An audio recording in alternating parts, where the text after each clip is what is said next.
Somewhere along the way, you decided how much good your life is allowed to hold. You do not remember deciding it, but you have been enforcing that decision every day since, filtering out evidence of supply, dismissing openings before they fully register, and calling the result realistic. Meanwhile, the force that runs your life has never failed you once, not for a single second. It built your body without any help from your planning mind. It keeps you alive right now without being asked. Seth describes this energy as inexhaustible, and abundance is its default output. So the problem was never the supply. The problem is that the supply is being run through a definition of normal that was installed in you before you could object. That is misdirected effort at its most expensive, chasing more, while the thing rationing the flow sits unexamined inside you.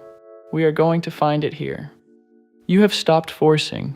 You have seen why pushing harder closes the very channels you are trying to open. But between you and abundance, there is still one layer left. And it is not a technique, not a strategy, not something you can practice your way into. Seth is very clear on this point. There are no magical methods, only natural ones, and you are using them all of the time. The question is what you are using them for. Everything around you insists that scarcity is a fact of the world. Economics is taught as the management of limited resources.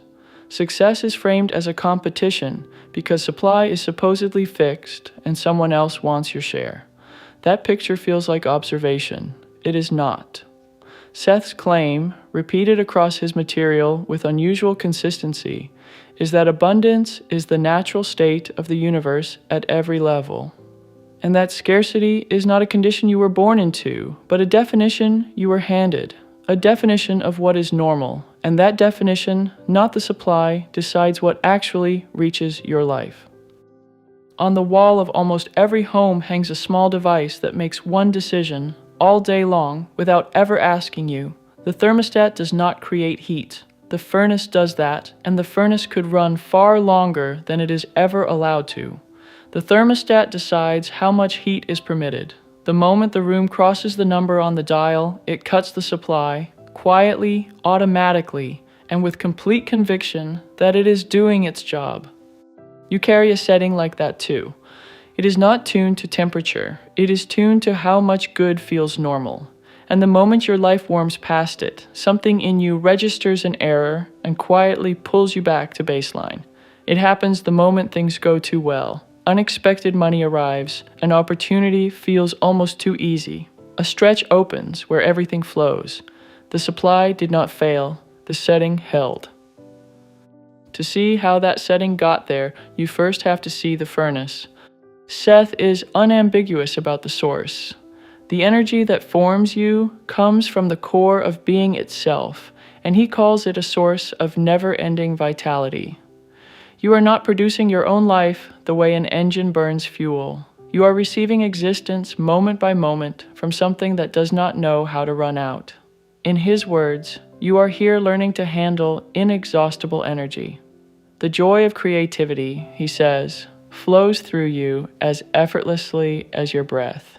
And notice that your breath has been supplied to you, without negotiation, every minute of your life. And this is not a private arrangement between you and the universe. It is how everything works. Nature, Seth says, is luxurious and abundant in its expressions, and the greater reality from which nature springs is more abundant still. Within it, no individual is ignored, forgotten, dismissed, or forsaken. Everything you need is available to you. Watch a forest for one season and count what gets spent. Millions of seeds for a handful of trees, light poured out on every surface, energy released by one form and taken up by the next without a moment of storage anxiety. Seth describes that accounting directly. Energy in the universe is multiplied, not divided. Nothing is lost, nothing is hoarded. What looks like scarcity is really transformation, and the vitality behind even that transformation does not have to be imported from anywhere. It rises fresh from the core of being itself in every moment because that is what being is. That is the furnace. it has never once shut itself off, which raises the only question that matters. If the supply is unfailing, where did your experience of shortage come from? Here is where the mechanism stops being about the source and starts being about you. You were born with the correct setting. Seth is specific about this. Every consciousness, he says, comes into being feeling secure at life's center, equipped with a drive toward growth and action, and filled with the desire to impress its world. And he describes the working beliefs that children actually run on, that there will be many tomorrows, and that each tomorrow will be rewarding and filled with discovery, that they are safe even in unpleasant surroundings, that it is natural and good to explore and develop their capabilities, that relationships will reward them. Children carry an inbred sense of self-appreciation, and Seth adds a sentence worth keeping. Your body actually lives on large quantities of joyful expectation, not occasional joy, not something you have to summon on your best days. A running supply built into your biology before you were even born, the same fuel that grew you from a single cell into a whole body. That is the abundance blueprint, not a mindset you need to acquire, but factory equipment. Then the setting gets changed. Gradually, invisibly, through repetition, most adults end up holding what Seth calls almost an opposite set of hypotheses, that stressful situations will worsen rather than improve, that self-fulfillment invites envy and revenge, that the world is unsafe and cares only for its own survival. Layer by layer, the culture hands you its numbers for the dial. It hands you an economy built, in Seth's analysis, on a misconception. The so-called laws of supply and demand rest not on how nature works, but on an uncomplimentary belief in man's basically greedy nature. Nature itself runs no such competition, and the culture hands you a moral charge on money itself. One tradition insists wealth is proof of virtue and poverty a kind of failure. Another insists poverty is noble and wealth corrupts. Opposite verdicts, same effect. Money stays emotionally loaded, and the dial stays exactly where it was set. Now watch how the setting maintains itself.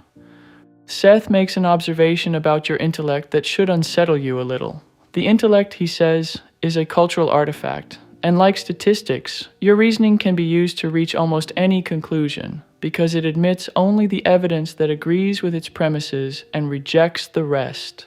If your premise is scarcity, your mind will build you an airtight case for scarcity out of genuinely real events every single day. And this is the part that hides in plain sight. The case will feel like perception, not like authorship. You get what you concentrate upon, Seth says, and your beliefs are largely responsible for those areas in which you concentrate. The setting selects the evidence confirms the setting. And it goes further than perception. Your beliefs, Seth says, bring you into correspondence with the elements likely to lead to their affirmation. They draw from framework 2, that inner medium where events are formed, all of the necessary ingredients. The person convinced that money is hard to come by is not just noticing hard evidence. He is eliciting matching behavior from the people around him, matching circumstances, matching timing. Meanwhile, the natural abundance keeps arriving and goes unrecorded because the official picture has no category for it.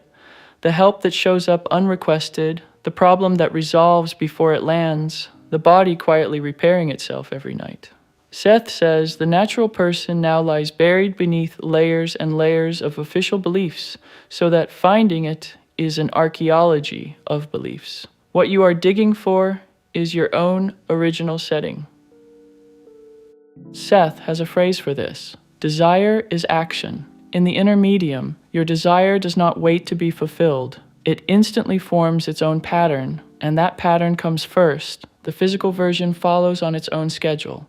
What decides that schedule is not the supply, it is the translation from that inner layer into the one you can touch, and that translation is a mechanism we will walk through in a video of its own. For now, what matters is this. The delay you feel is not the source running dry. It is two layers working at different speeds, and both of them are already working. Take it one step further. The law of attraction teaches that like attracts like, and in the middle of explaining this correspondence, Seth uses exactly those words, like attracts like in that regard. What that teaching captures is real, and millions of people have felt it work in both directions.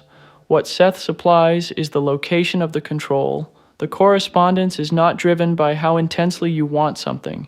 It is driven by where your concentration habitually rests, and your concentration is assigned by your beliefs about what is normal for you.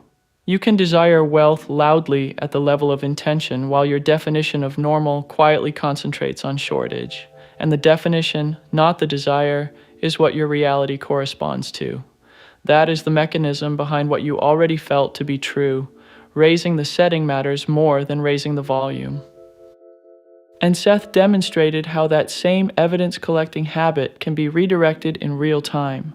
He describes someone hearing a brutal weather forecast, imagining tomorrow's misery, feeling the discomfort arrive early, and then catching himself midstream. He recognized that his mind was doing exactly what minds do, building a case, only this time for a miserable picture. So he used the same faculty deliberately to pile up evidence for a beneficial one instead. Same mechanism, opposite premise. Seth's verdict is disarmingly simple. The process works. You have only to become aware of it. Here is what that looks like in practice. For one full day, become the auditor of your own evidence. Every time you catch your mind logging proof of shortage, the bill, the price, the account balance, the sentence, "I can't afford that," do not fight the thought. Just notice that a case is being built, and then log one piece of counter evidence on the spot, something that was supplied to you that day before you thought to ask for it. The meal that existed, the roof that held, the breath that kept coming. You are not doing this to feel grateful. You are retraining the evidence collector to work from the other premise. And keep the weight of it light. Seth insists that beliefs can be changed in the present moment, no endless digging through the past required, and that this works best when you approach it as a child plays, not as a deadly serious adult project. Straining at it is just the old setting supervising the new one. Reciting, "Money is coming to me," while your mind catalogs every bill as proof of shortage is lowering the dial with your hand on it. Catching one scarcity thought and logging one piece of supplied evidence is actually moving the setting. Somewhere, while watching this, one belief about what is normal for you probably surfaced. A number, a limit, a sentence you inherited. If you are willing, write it in the comments below. A setting loses most of its authority the first time it is stated out loud as a belief instead of a fact. You now know exactly why the setting exists and why it resets itself the moment life gets too good. That part of the mechanism works the same way for everyone. What decided where your own setting got fixed is a different question, and it goes back further than money. Not money is scarce, not I never have enough. Somewhere in you there is a belief about how much you are allowed to have, or be, or take up. It formed long before you ever thought about money. That belief has nothing to do with dollars, and yet it has been pricing every dollar you have ever earned, kept, or lost. Almost everyone carries a version of it, and almost no one has ever looked it in the eye. Let's try that next week. And once you see yours, your entire financial history will make sense in a single moment.